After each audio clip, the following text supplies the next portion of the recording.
مم؟ على وضعها ده. على وضعها.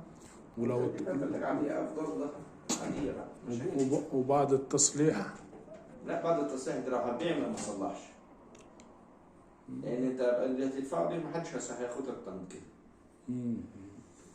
يعني كده كده هي لو أنت في إيدك بيع يبقى ما تصلحش، لأن الفلوس اللي هتدفعها هتدفع 400 هتدفع 500 هتبص تلاقي كلها في عوض.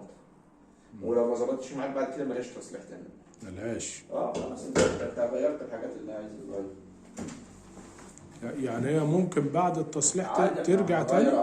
بس فهمني. ساعات بيجي كده بقى على البتاع، يعني ممكن تلاقي فريزر شغال كريازي بقى له 9 سنين 10 سنين شغال زي الفل، ومره واحده يتعرض تيجي تغير له الحاجات برضه مفيش نتيجه، او شويه يتظبط وبعدها بعد شويه بص له بص تاني، لان الحاجات اللي هتجيبها لك صيني.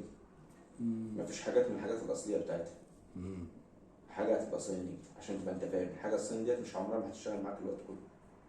الحاجه الاصليه عشان كده انا ببقى عزيز قوي في تغيير الحاجه دي، لان الحاجه ما بتلاقيش زيها.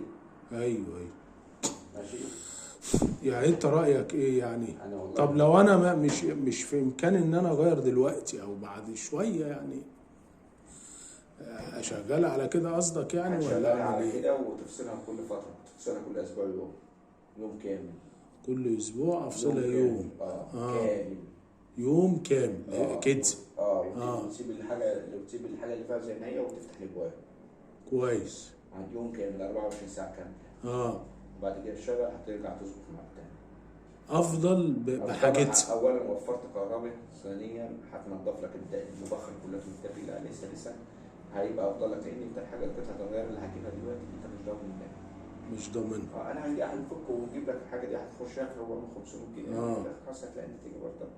النتيجه مش هتبقى يعني بعد الشغل ممكن تشتغل معاك شويه وترجع تفصل تاني، لان مش هتلاقي الاصل اصلا.